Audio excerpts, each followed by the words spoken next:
Welcome back to 755 Forever. I'm David O'Brien, Braves writer at The Athletic. I'm with former Braves reliever, my co-host, Eric O'Flaherty. What's happening, Eric? What's up, Dave? Not much, man. It was a good series for the Braves until last night. And with the rookie starting with a second start of the year and sixth, I think, of his career, it was it was that tall ask to expect them to sweep the defending World Series champions. They had Lorenzen going last night, and if the Braves had got a really good start, they could have because they scored enough runs. But and Vines was doing fine until the 4-run inning where he gave up 2 home runs, two changeups that he left up in the zone, just kind of hanging there, and they just crushed him. So Yeah, I thought he pitched well. I mean, I yeah, I did enjoy too. watching him pitch because he makes pitches. He lives on the edges. He mixes it up. He gets ahead with off speed, sets hitters up. It's for me, he's refreshing to watch because he's not just trying to blow guys away. Yeah, But that, you see what happens when you don't have that overwhelming stuff is you don't get away with the mistakes. And he left a yeah, couple changeups up, and he'd given up a cheap hit or something before one of the 2-run homers, I'm pretty sure. And yeah, I don't know. I was impressed with him. I love watching him pitch. yeah. And something interesting. They're bringing Bryce Elder up today, so it'll be his first. I know you love watching him pitch. It'll be his first start of the year. And once again, the Braves are doing what we talked about last week, Going six. given 5 days rest instead of four. And in the case of Lopez, who pitched once a week in each of his first three starts, smart considering he Yeah. hadn't pitched 60, 70 innings in 4 years. This time he's getting a full week's rest. So he's getting 7 days because they pushed him back to the back of this series. And it also kind of realigns the rotation because now you're going to have Fried, Lopez, Sale, split the lefties. You get Yeah. Lopez up higher if it matters. I mean, once you get past first couple of weeks, it's kind of random who they end up being matched up against half the Yeah. time. Anyway, your number one oftentimes goes against their number 3 or 4. Yeah. Because the days off, rain out, schedule is different. But anyway, that it does that. But that wasn't the primary purpose. The purpose was to get him extra rest because, again, they're going to try to have him start. Just keep starting. He's doing a great job. He's got an 0.50 ERA and 3 starts. Um, a great strikeouts to walk ratio. The whole thing's got 6 innings every start. So they're not stupid. They know he's only gone 60, 70 innings each of the last 3 years as a reliever. They're not going to try to jump him up to 170 because that generally doesn't work when guys do that. So the way they're doing it, they could get him through the year in 30 starts instead of 33 or 28 starts Yeah. and 150 innings. And maybe he could do that and still be strong and fresh at the end, when the October comes around. And if you need to Well, rest him yeah. at some point, you can do that. If he's throwing like this too, you want him in the playoffs. Exactly. You might need him. So I also think that, maybe this year wouldn't be the year that you see it, but a lot of times you see that down year after a guy jumps from being in the pen to jumping and throwing 150, 200 innings. So managing that, looking at his future, like if this guy's going to be as good, I mean, he's not going to keep this up, but Right. if he can throw the ball the way he has and get pretty good results like this, you want to keep him healthy and you want him long term in your rotation. I don't think there's any question he said it himself even before his first start that he's a better pitcher now after pitching out of the pen, Yeah, learning what he did in the pen. He's just a better pitcher now. And he added the yeah, second breaking ball. I don't think there's any question that you move forward with him in your rotation yeah. plans. Why would None. you? You've talked about it before. If a guy can start, you You start him. start, yeah, It's more valuable as a starter, and especially it's a to a better team, life. It's way especially to a better. team that is probably going to lose. Charlie's probably going to retire. We don't know yet, but Yeah, he's 40, even though he's pitching well. Uh, Fried is unsigned. We don't know about Fried.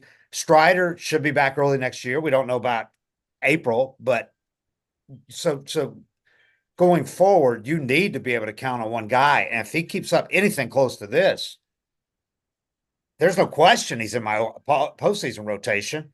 I yeah, mean, he's might be starting game 2. yeah, Hell, right now he'd be starting game 1 yeah, because you don't have Strider unless Sale keeps this up. Sale's got that experience in postseason, so you really you're going to be tempted to use him. But right now, I mean, you can't go wrong with you're going to have 3 healthy guys. You're going to need 4 for the post, depending on, how the off days go. But you'd be all right with 4 guys with Lopez, Fried, Sale, and Charlie Morton. That's a hell of a postseason rotation right there. With this offense Oh and the yeah. pen throwing well, yeah, that's good. That's a good position to be in. You're talking about 2 guys that have pitched that wanted the ball, as Darno always points out, wanted the ball in Game 7 and took it when they weren't even supposed to be pitching to finish out Game Yeah, 7s in the World Series. yeah, And Sale and Charlie Morton. yeah. Charlie been a great postseason pitcher for a decade. So, except for when he got hurt with the Braves. But so yeah, I mean that's getting way ahead of ourselves. But if you can keep 3 of those guys healthy, you're in good shape for the postseason. But you got to keep 3 of them healthy. The division right now looks tougher than maybe some people expected. The Mets are playing good ball. The Mets are not far behind, 2.5, I think, behind the Braves after the Braves lost last night. Braves had a 6-game winning streak going until last night. If they would have swept the Rangers, they would have swept the 2 Texas teams in 1 week. They are 10-2 against the final 4 teams last year. The teams that played for the LCS in each league, pretty good.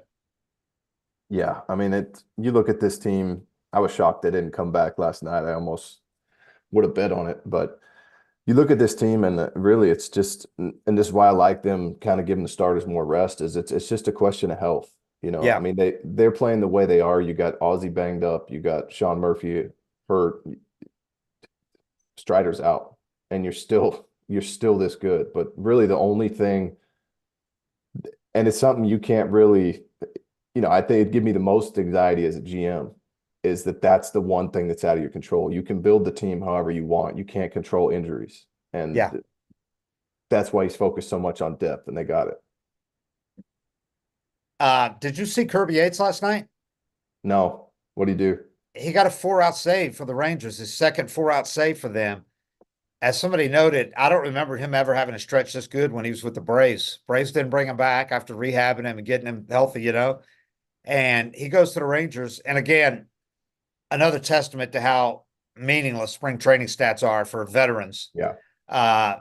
Spring training, he goes out and where I saw his spring stats, he had a 6.14 ERA spring training, gave up a couple of homers, 6 hits, 7 1/3, blah, blah, blah. 37 years old. Right now with the Rangers this year, 9 appearances, 10 innings, 2 hits, 2 walks, 11 strikeouts. He's got a 0.400 whip and a 0 ERA. He's given up no runs with 3 saves. So he had Tommy John when? I guess so last year was his first full season back from Tommy John. That was his second one too.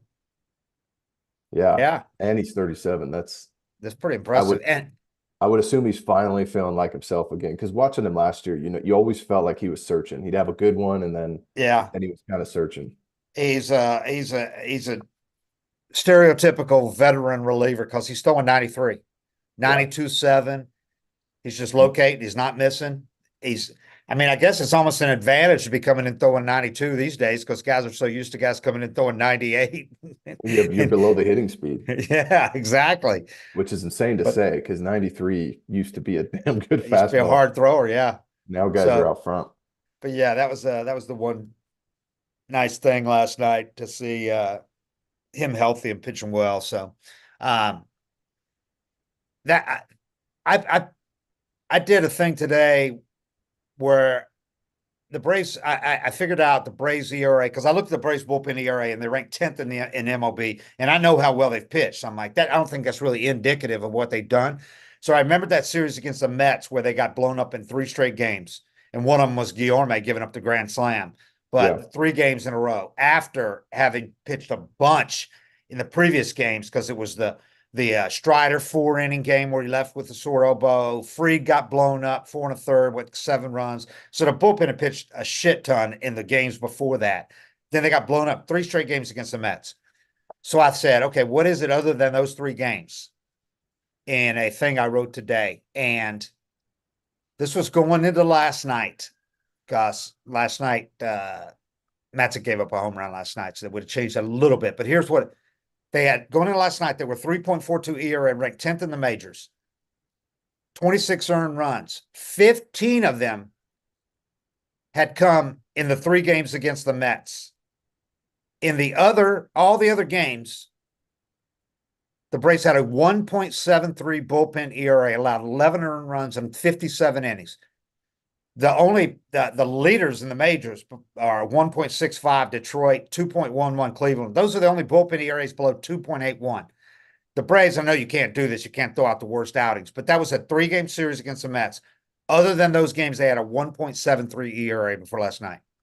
Yeah, So I mean, that's how well they played. you can't throw out the worst outing, but you can No. definitely throw out the position player outing of giving up a grand slam. Yeah, Um, I exactly.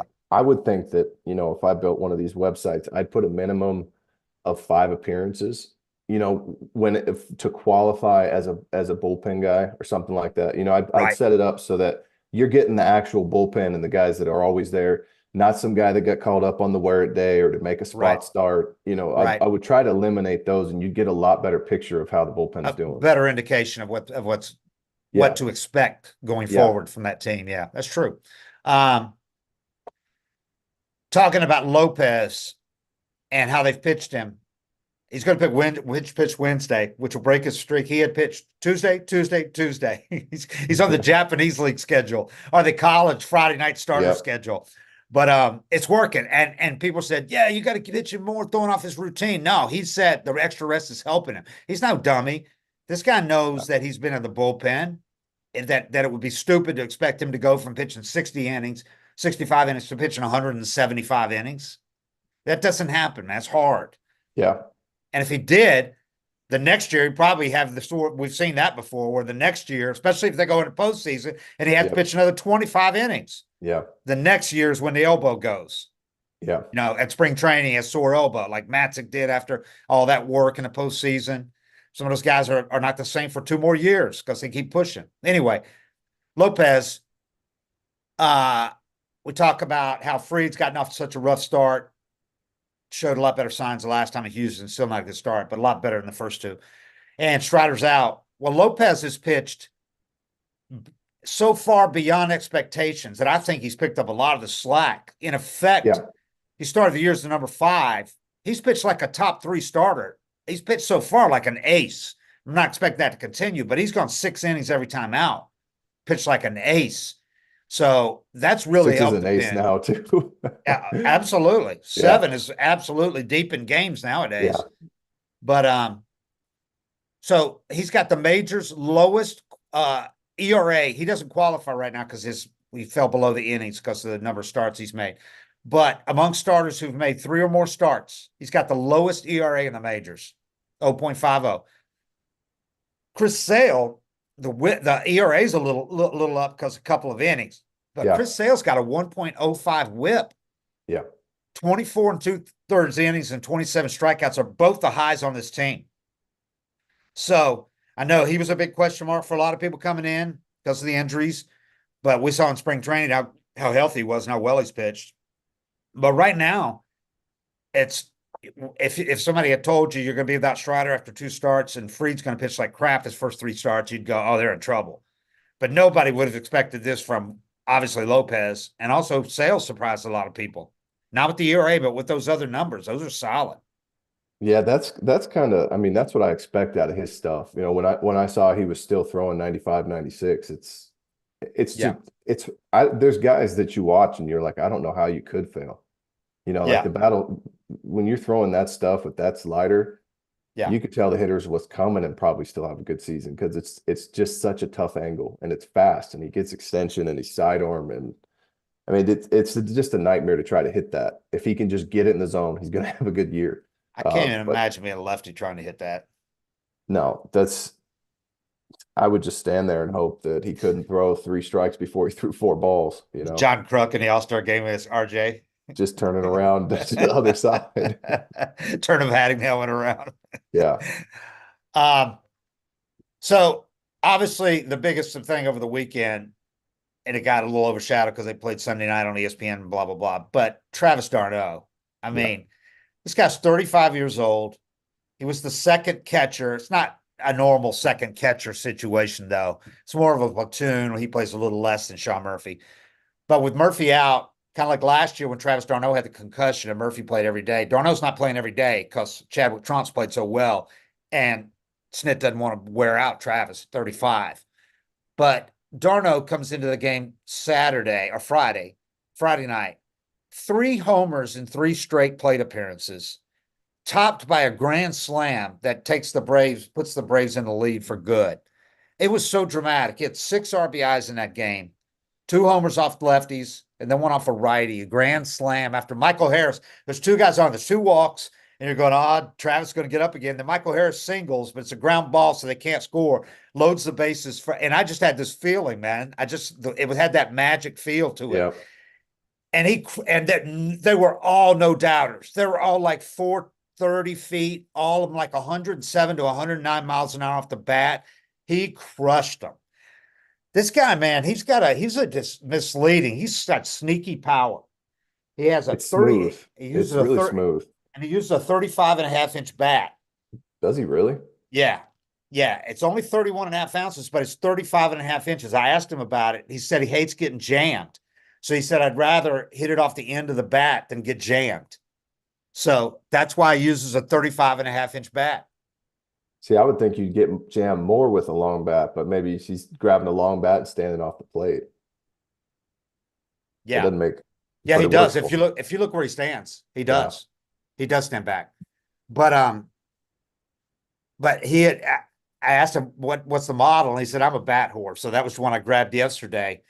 It was a Acuna model, Louisville Slugger, but just longer than Acuna's. And he goes, so I'll probably stick with that because he got in 2 games. Yeah. Okay, cat's freaking out here. And in 2 games that he used it, hold on a second. In the 2 games he used it, because he didn't play last night against the Rangers, he was 4 for 5 with 4 home runs, 2 walks, and a hit by pitch. 2 games. Yeah, whatever. You know that Willie Harris giveaway bat story, don't you? Yeah. Oh, yeah. 5 hits. Yeah. With a giveaway bat. That's incredible. That's amazing. I think he kept using it till it broke. But yeah, for people that don't know, Willie Harris, they had a giveaway bat, which is like the cheapest, shittiest. Yeah. They're giving away 10,000 of them. I mean, it's like a Kmart bat. You could get it. You get it Big 5 for probably $30, and he took it into a big league game and went 5 for 5. And kept using it. That was amazing. I think he got either a Rolex or something. Andrew Jones bought him a Rolex for using it or something along those lines. But it's a good story. I don't have all the details. But going 5 for 5 with a giveaway bat, you go 5 for 5 with that, you're sticking with that bat too. Yeah. So Travis said he'll probably use that one until it breaks. Yeah. I would guess so. But anyway, so he had not hit a home run all year before that. He hadn't played a ton, but no home runs. He has 3 home runs in 1 game. Made him the 2nd catcher in MLB history to have multiple 3 homer games. And the other 2, Johnny Bench and Gary Carter. Yeah. Also the first Braves catcher to have a 3 homer game since Dale Murphy, when Murph was still catching. Yeah, I would have thought Posey or Piazza. Yeah. Piazza was the one I would have thought would have multiple 3 homer games. Probably had 10 2-homer games or more. 3's hard to think about it because if a guy comes up a 3rd time, unless there's like no room to put him or the situation calls, you're gonna pitch around him. Yeah, this like a guy like Piazza. Yeah, but he came up with bases loaded, and the Rangers still had a lead, so they had to pitch to him. Yeah, and that 3rd one, you're going to face, if the game matters, you're going to face a nasty reliever you haven't really had a chance to look at. Seeing a starter good, then you get multiple at bats. But yeah, 3's tough. I look at Travis though, and I think you can. He got a lot of criticism because he was hurt a lot early in his career when he was with the Mets. Yep. But I think that's also, kept his mileage down where you can expect him to still be, and he's not in an everyday role now. I just looked it up, but I was looking at like Travis's numbers, catching 31, 100, 67, 75, 112 each year. And the most he's played with the Braves is 107. If you look at like BMAC, he was catching 130 games a year for 10 years. Yep. And So you, you get old faster. and on top of that, on top of all those years where he didn't get to play full seasons, in the last four or however many years it is since Flowers brought the one knee here and Sal Yeah. adopted it, he's been one knee catching now with the Braves, and he said you don't get tired. Yeah. And for a 35-year-old guy, that can extend your career. I mean, some of these guys like BMAC, if he'd have had one knee catching, he'd probably played another couple of years. And if he was only catching 100 a year, Oh and yeah, that yeah, 30 game, 300, if you think about it, over 10 years going from 100 to 130, that's 300 more games. And I'm not even going to try to do the math on how many innings he yep. pitches, but hours squatting. And there was no DH when he was with the Braves. Nope. How many games he could have DH'd instead of caught? Yeah. Yeah, that's true. Yeah, I didn't even look at that with Travis, is how many games. Because I'm comparing it like 12 years in, he's got 800 total games played. Yeah. 15 years, BMAC played 1,700. Yep. He hasn't DH'd a lot. Travis hasn't, because they've had a DH with Ozuna, Yeah. obviously. Yeah. And Snell likes to give him full day off, if they're not catching. Yeah. But yeah, I mean, with Max, since the glove was, I mean, he was a good defensive catcher, but he was a great Yeah. hitter. Yeah. You had to get him Had in to there. shift and had to, if it, now you can't shift. Now you've got DH. Now you got one knee catching. I mean, there were a lot of things that were Yeah. He came conspiring along now. conspiring against BMAC having a longer career and an even better career than he had. Come along now, he's a Hall of Famer. Yeah. Yeah, I think so. Because he was on the Hall of Fame track before the shifts and all that started, and some injuries and all that. But he was on that Hall of Fame track his first 5-6 years in the majors. He was like, okay, this guy's first ballot Hall of Famer. He keeps this up for Yeah. 12 years. All-star every year. Silver Slugger, 5 of them Mm-hmm. to start. Yeah. Yeah. I mean, but long story short, I think you can expect Travis to be able to keep doing things like this for, I'd say, a few, 2, 3, 4 more years, especially if he's in this role he's in where he's not having to Right. catch every single day and grind himself down. Yeah, because they can have Murphy catch 10 more games than he's catching now, Yeah. when they need to. Oh, and Murphy could go 110, Travis, 50, that kind of Yeah. thing. But this episode is 755 Forever, by the way, is brought to you again by Joe Van Gogh's new coffee blend called Blend Number 44, named in honor of Hank Aaron. Visit joevangogh.com. That's JoeVangogh.com. And we got a deal on there. If you go in there and put a name in there, we'll get to that in a minute, though. But yes, Joe Van Gogh, great coffee. So yeah, I thought this has been a hell of a week for the Braves. They had a 5-1 trip. They come home, they win another series against the Rangers, and now you got a chance to really make more hay because you got the Marlins coming in for 3 starting tonight. And the Marlins got their allotted 1 win against them last week, so I think the Braves sweep them this week. This is a long homestand. It's a 9-game homestand. It's kind of just what the Braves needed, I think, before they go out on this long trip. Not a long trip, but a West Coast trip. It's not like it used to be with the Braves. They used to just suck on the West Coast. I mean, they were so bad out there. And they've really been so much better in recent years. Been a better team, obviously. But they've been better on the West Coast, especially like Dodger Stadium. They used to get swept or lose every series they played there. Hey, Seattle. that 5-hour flight's a long time to drink. And you're changing time zone. I think that's probably something you could credit it to, is that the lifestyle's changed a lot. Lifestyle has changed. There's no doubt about that. You had a 5-hour flight when I got called into the league. Yeah. There's guys who couldn't stand up by the time you landed. Yeah. I mean, the bus ride from the airport to the hotel, when you got into the city, was going to be hilarious because somebody was going to get on the mic and they were going to be demolished. But I think these guys take a lot better care of themselves now, and so they can probably handle a little jet lag and time zone change without a hangover. Can you imagine one of these guys being put on the plane to watch Wade Boggs drink 75 beers on a cross-country flight?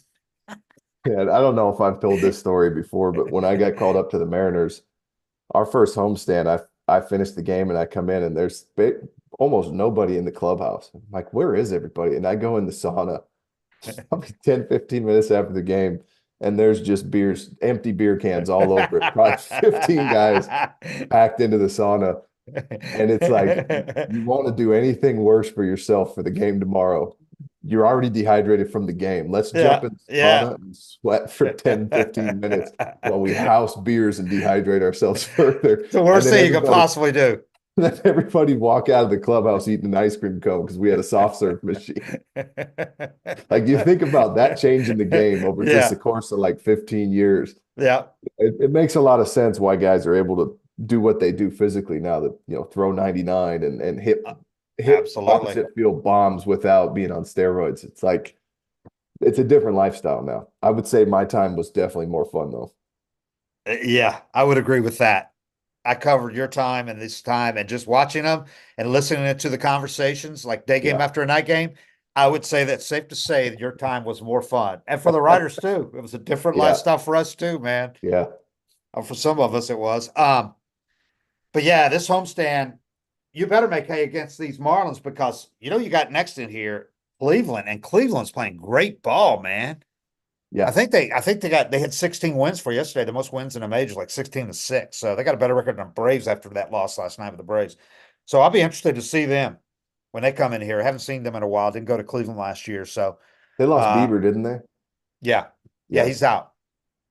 So yeah, you got three against the Marlins starting tonight. Then you got an off day Thursday, a needed off day. Then you're gonna have three against Cleveland, needed because you're not gonna have an off day before you go to Seattle.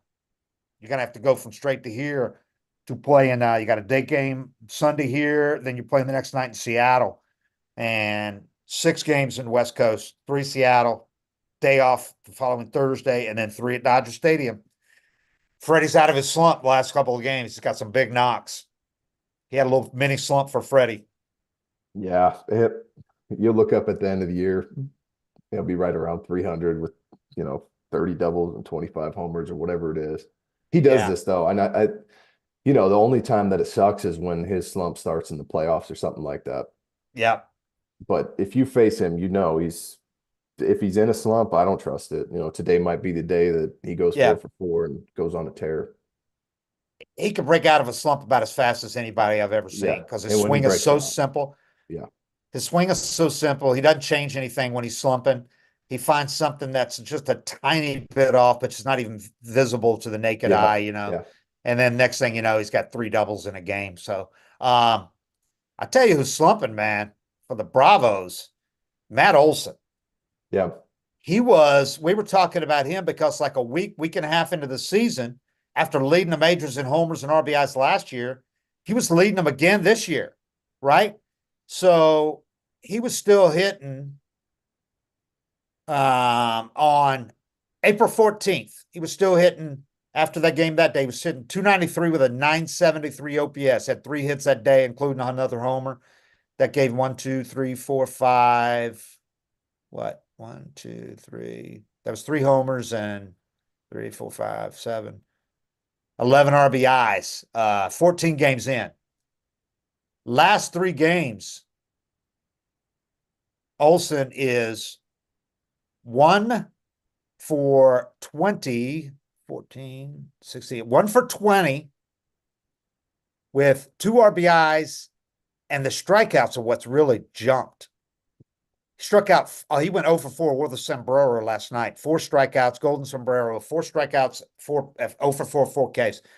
He's got 4, 6, 10 strikeouts, 1 for 20 with 10 strikeouts in his last six games. So the fact that they won five of those tells you all you need to know about the depth of this lineup. The fact that Acuna is not playing, he's still like 800 OPS, under 800 OPS after over 1,000 last year. And Olsen is on this slump that he's in right now. And yet they were scoring 6 runs a game during that stretch and had a 6-game winning streak before last night. With a couple of starters out. With your all-star catcher out and your all-star second baseman out for half Yeah. that time. Ozzy missed 4 of those games. So it's just nobody's got that kind of depth. Most guys lose their key guy or have their main guy slumping. Even the Yankees, they have Judge slumping. They're not nearly the same team. The Dodgers have Freddie slumping. They're not the same team. This team has a guy slumping, and I didn't even notice Olsen's slump really until before yesterday's game. And I'm like, oh, he's like 1 for 16 with a lot of Ks. And then he goes 0 for 4 with 4 Ks last night. So it really was jumped out. But it's just so different with this team when you could, Ozuna's still just raking, leading the majors in homers and RBIs. Yeah, and he'll go through his funk too, and somebody else will get hot, and that's what's so beautiful about it. When they got a couple guys out right now, but Trump's doing all right, and when you have, I'd say 7 guys on the team that could actually literally carry you, get hot Yeah. enough to carry you for a period of time.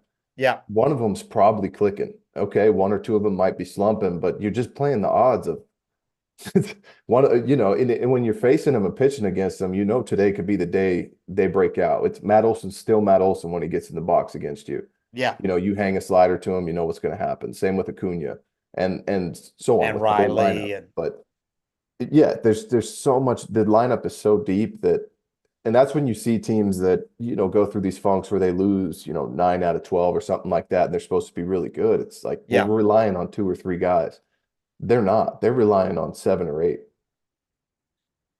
Yeah. And Riley even started out not like Riley. He's hit some balls hard recently. He's got a lot of doubles dropping, but he hasn't been himself yet. And yet you go and you look at the team totals, and you are still at, despite starting pitching being iffy for a while there and losing Strider, the team is in first place, and you are leading the majors in average, still at 283, even after not doing much last night. OBP 353, next is 348. Slugging, you're at 475, even after dipping last night like 15 points. Next highest is 464, the Orioles. OPS, you're at 828 now. Next in the majors, 789 to Brewers. So you got a 39-point lead in OPS over the next highest in the majors. Yeah. And I think being able to say those numbers, it's you think about it, like if you're supposed to carry a team, how much more pressure is there when you slump? But if you go for 16 and we still win 3 or 4 games, that I think it's way easier to get out of a slump and correct yourself when there's not that pressure of I have to do it today. You Yeah. have that luxury of Yeah. let me see if this works. Okay, that's almost it. I'll get it tomorrow. And then you don't get it tomorrow, maybe I'll get it the next day. And then it finally clicks where if you're supposed to be the guy and you're all your team's got, or these 2 hitters are, and they're both Yeah. cold, it's like we got to fix this now. You're less likely to be able to let it be a process and find your way out of it the right way, and more likely to just put that pressure on yourself and stay in that slump. And it's exactly what we talked about with Kellenic is if a guy goes through a few days of struggle and doing nothing, it's not even noticed here. And in Seattle, it was a big deal. Like, here we go again. Nobody's like, oh, how's Kellenic doing? Nobody even really knows because he's down in the lineup and they're Yeah. still scoring so much. So, I mean, yeah, even if you got 2 or 3 guys slumping, that means you got 4 or 5 guys that aren't, and they're all above average to great Yeah. hitters. So Yeah. if they're doing their thing, that means they're above average to great hitters, Yeah. I even mean, with 2 or 3 slumping. name a lineup that Ozzy's not in the middle of, Harris Yeah. isn't in the middle of. You could do that for pretty much the first 6, 7 guys in the lineup. That Kelenic was in the middle of the lineup for the Mariners for a portion of last year. So you got all And these cleanup guys last that, year. yeah, and that's a big shift from I'm supposed to be driving in runs and doing all this to, I struggled in the 9 hole, but Acuna came up behind me and hit a double. Yeah, and it just keeps going. It doesn't stop. Speaking of those pounded beers in the sauna, how do you get ready for a day game after a night game? A superb cup of coffee, or 2 or 3 or 6 in my case, is a great way to start. Joe Van Gogh suggests blend number 44, so named in remembrance of Hall of Famer and Braves legend Henry Aaron. What better brew to pour into your 755 Forever mug? Get one of those if you have not been to our merch site. Those are great. Than a coffee honoring Hammer and Hank, the author of 755 big league home runs. For a limited time, find our blend number 44 at joevango.com and enter the code HAMMER at checkout to receive an additional 25% off your purchase. Joe Van Gogh has been roasting and serving coffee for 30 years here in Braves country up in North Carolina and following the Braves through each and every one of them. Visit joevango.com. That's JOEVANGOGH.com. Yeah, going back to Ozuna, or these guys in the life that are raking. The guy's leading in majors now in OPS, in addition to home runs and RBIs. Everybody talks, if Judge has a start like Ozuna's having, Judge is like all they're talking about on MLB Yeah. Network. It's all Mad Dog is talking about. They're out there, they have him in the studio. It's like Ozuna does his thing, man. And this is a guy that has not been cooled off since May 1st. He's approaching 162 days. I mean, he's approaching a calendar year now. It's going to be 162 games now where he's going to have this sustained run. Yeah. I'm really going to be eager to see what he's got over a 162 game period or a 12-month period, however you want to do it, since May 1st, because he's coming up on that anniversary now without cooling off for any extended period in that entire time. Yeah, something clicked, something clicked that he's been able to hold on to. And that's what you do there's certain things that just make sense visually or they click with you and you're like, you got this feeling, and he has not let go of it. Yeah, he's hitting 338. That's the part that's just absurd to me. With a 713 slugging percentage. Leading the majors in both of those. Shohei's slugging 663. CJ Abrams of the Nats, the local kid, looks like, what does he weigh? Like 170? Yeah. Shortstop. Like he's slugging 676. He's got 3 triples and 6 homers, that dude does. He's having a hell of a year. And that's a surprising a lot of people, man. That's not going to be the gimme that it's been in recent years. They're playing well. They're getting good pitching, and CJ's playing great. But CJ Abrams has 1,034 OPS. Is that going to keep up? No, but still, that's a pretty incredible start for him. But yeah, Ozuna batting 338, leading the majors in homers 9, RBIs 27 in 20 games. Next most RBIs, Adolis Garcia's got 22 in 23 games. Salvi Perez with the Royals got 22 in 21 games. But Ozuna, 27 in 20 games, and leading the majors with 1,117 OPS. Next highest is Mookie at 1,103. Mookie's hitting 355, by the way. Right now, he's probably your MVP because, as we said, it's really almost impossible to win MVP as a DH, especially against a guy like Mookie who plays a lot of positions. But we're 1/6 of the way into this thing. So we saw that change last year in August when Mookie had that best month of his life, and he had moved ahead of, in a lot of people's eyes, ahead of Acuna for MVP. And then the Braves faced them at the start of September out there, and Acuna completely wiped him and Freddie off the board with that series he had, including the Grand Slam on his birthday, and he got married and all that. And Acuna moved back in the league there and never looked back. But Mookie was leading that after leading the MVP race, just to let people know it doesn't really matter where they are right now. There's still plenty of time for Acuna to catch fire, and he will. By the time you get to the end of season, spring training feels like 3 years ago. I mean, it's because you do care every game and you're working hard. And when people that don't know baseball ask me like how many games are in a season, they expect me to say 50 or 60, and I say 162 plus however many in spring training. It just blows their mind. Yeah. Because, if you're a football fan or you're a fan of another sport, you're riding on every single game. This is a big deal. Manager or the head coach did this, blah, blah, blah. And you're riding that roller coaster with a team all game. And they imagine feeling that way for 162. And they're like, I don't think I could be a baseball fan. It's just such a long season. And then so many of the fans still ride it, whether it's football mentality or it's just some of them don't get all the games because of TV, how fucked up TV is right now and all the deals. So they might only see like the ESPN game last night. And the Braves kind of lay an egg, get a bad start, and they're like, oh, so they're like depressed. I'm like, but the team, I guarantee you, when they left that clubhouse, they're like, okay, what time we get it? What time we play tomorrow? They're not thinking about that, man. They can't. It destroys you. The guys that ride the roller coaster. I mean, that's kind of the favorite saying of it because there's so many ups and downs. But the guys that do that, it's impossible for them to have a good season. And there's so much failure and there's so many bad breaks in baseball. There's so many times where you do everything right and get a bad result. If you can't evaluate your performance outside of the actual results and the things that happen in the game, you never make it through a major league season. It reminds me of the NBA only plays about half as many games as baseball. And Magic Johnson in his first NBA game, college, every game's pretty big, 35 games. And the Lakers had a dramatic win. They came back and won a last second shot or whatever. And Magic went up and jumped, and Kareem's like, close to What are you 40 at doing? 30, late 30s, jumped on Kareem to hug him. Kareem's like, what the hell's wrong with you? Yeah. And Magic was like, that was when he realized, okay, it's not the same. I mean, I was like that my first major league season. I remember playing this game at Wrigley Field, and we were out of guys. I was in kind of a, middle reliever role, but they needed me to pitch extras, and I threw like 2 or 3 innings, and Yeah. I'm jumping around, fist pumping, screaming, doing all this stuff. Like this is the World Series to me, probably my 20th major league game or 15th, somewhere in there.